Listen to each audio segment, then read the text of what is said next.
This is the nation of CHAZ, or the Capitol Hill Autonomous Zone, who recently changed their name to CHOP. City Hall!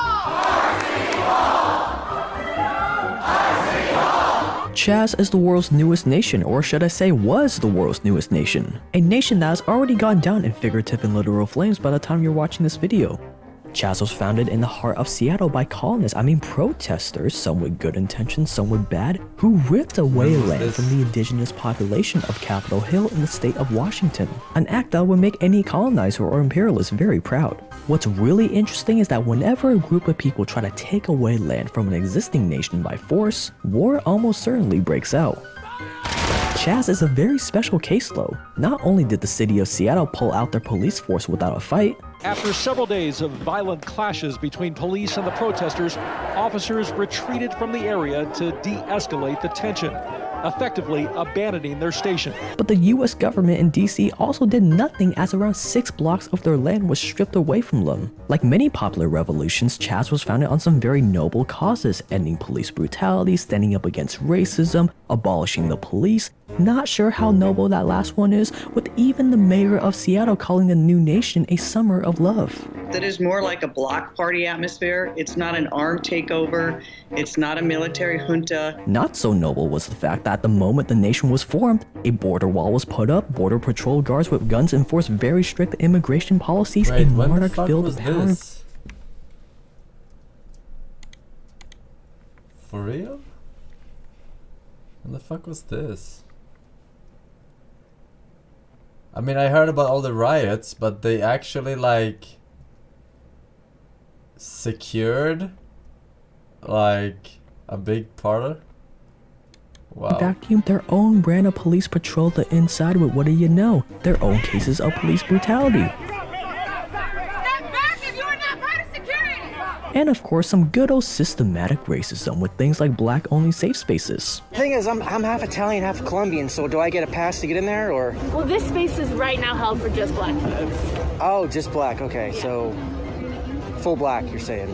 But don't be so quick to dismiss CHAZ, because let's face it, every new nation faces their own challenges. We haven't even talked about the reform of government, how safe... known by the pseudonym Forsen, is a Swedish Twitch streamer who is known for competing in StarCraftia and Hearthstone.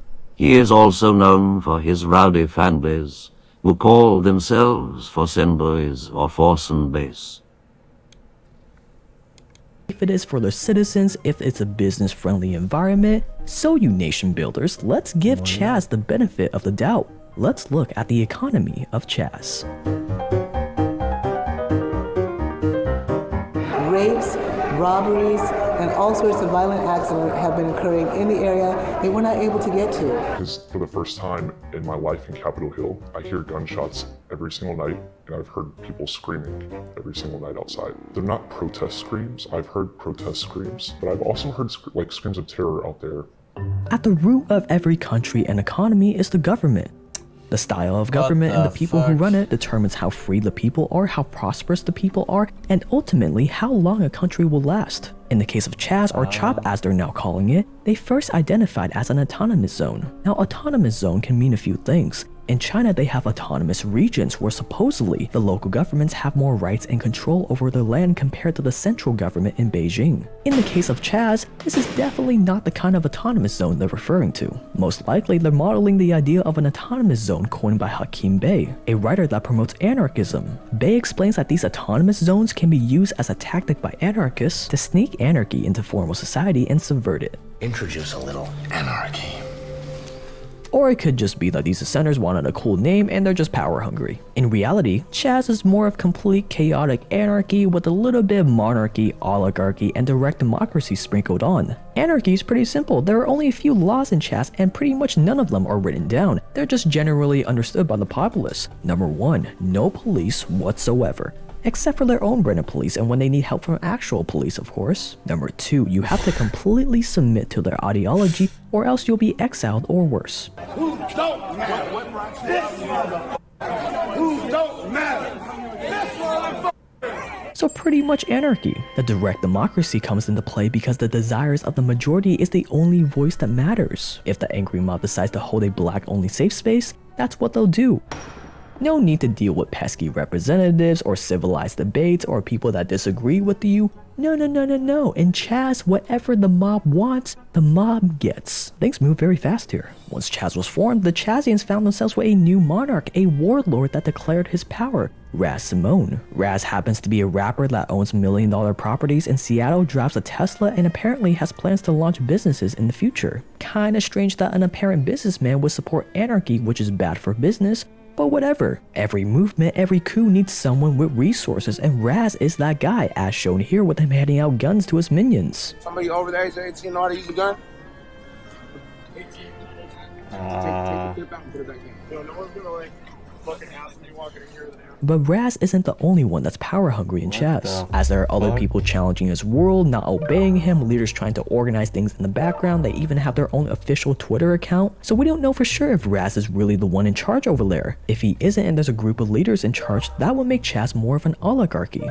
So with the government of CHAZ down, let's look at what CHAZ produces. You know, what do they make? What are they known for? How does this economy make money? The Swiss are known for banking, chocolate, watches. The Germans are known for their cars and their German engineering. What about CHAZ? Being that we don't have official statistics on CHAZ's economy, we'll just have to estimate. The biggest industry is probably drugs. After all, there's no rule of law there. You can smoke and shoot up wherever and whenever you want. A lot of Chazians are just there to have a good time, so people are gonna need a lot of weed and other drugs to take. I'm gonna try to not get a contact high as I'm walking through, as was the case yesterday. There was a lot of weed being smoked there, and someone actually walked up to us and they said, "Where can we smoke?" And I said, "It's CHAZ. I think you can pretty much smoke wherever it is you want." CHAZ also strives to be an independent nation that isn't reliant on foreign imports, I so they have a very thriving agricultural industry with their very own illustrious farm. Other industries include street markets, bazaars, a very popular street art culture, and of course you can't forget about the classic business of extorting local business owners for protection money. How long was this a thing for? That these armed people may be demanding payment from business owners in exchange for some of that protection. Our innovative Chazians took a page right out of the Mafia's playbook. Less than a month. You don't get my fucking money, huh? So far, these are the only businesses and industries I could discover in CHAZ. One reason for this is simple. The most important factor for a thriving economy, for an economy to be able to attract new businesses, new entrepreneurs, foreign investors, is stability. After all, if you're an entrepreneur, why would you open up shop if you don't know whether or not your business is going to be burned to the ground tomorrow? Why would you open up shop if the government is unstable, if the country is going to go to war or fall apart soon? Stability is the name of the game here, and CHAZ has none. But don't lose hope yet, because CHAZ's economy has one thing that no other nation in the world has: the complete, indisputable support from another government. Sure, some countries get a lot of foreign aid, a lot are in alliances with other nations, but to my knowledge, no other country has ever gotten free toilets, 24/7 electricity, running water, emergency medical support, all 100% provided by the government they rebel against. So in a sense, CHAZ's economy is relatively stable. It's bankrolled by the taxpayers of Seattle. Another thing an economy needs is safety. After all, no one wants to immigrate to a place that isn't safe, so let's look at that next. They get it anyway. Safety is of utmost importance to CHAZ. Since CHAZ bans police and police are needed to escort emergency services into their nation, they had to build a very elite group of police, medics, and border patrol guards from scratch. We are gonna make these. Hey, Forsen, you should play Cuckold Simulator next time you do little games. Try hard, let Tyrone Deparius flood. Fuck your wife, try hard. Alright. Maybe. Probably not.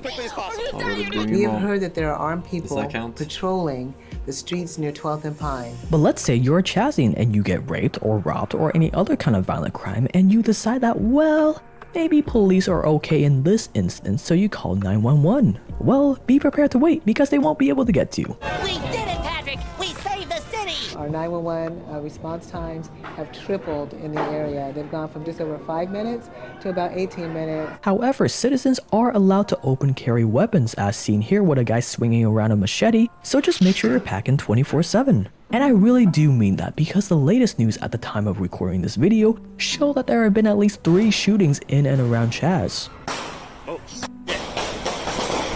One of them resulted in a man bleeding to death because police weren't allowed to escort paramedics in. And because CHAZ only has a population of around maybe 200, give or take, That means their murder rate per capita is G. 500 per 100,000 people? This means that CHAZ has taken the throne from Venezuela as the most murderous nation. Venezuela had a homicide rate of 60.3 per 100,000 people in 2019. Since CHAZ has a rate of 500 per 100,000 people, that means CHAZ is more murderous by a factor of 830%.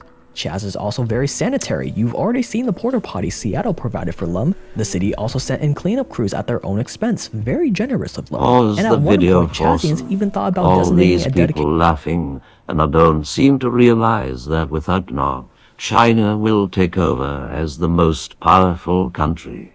You can't spam anti-China shit while laughing at NAS collapse. Of course, it's Euro folks laughing though. I mean, you can. They're doing it. area to do drugs. So if you're really into shooting up, start packing your bags, ladies and gentlemen.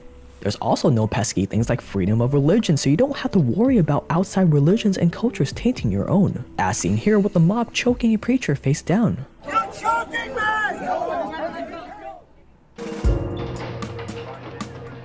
So you know the government of CHAZ, you know the business and economic environment it has. You also know other important factors like how stable and how safe it is. Now the only logical choice is to move to CHAZ and make it your new home, right? Well, not so fast. As we mentioned before, the CHAZ empire has pretty much fallen. After the recent shootings, the mayor claims that they're going to take back the police station the mob overthrew and dismantle the entire occupation. Along with that, local residents and business owners are suing the city for abandoning them.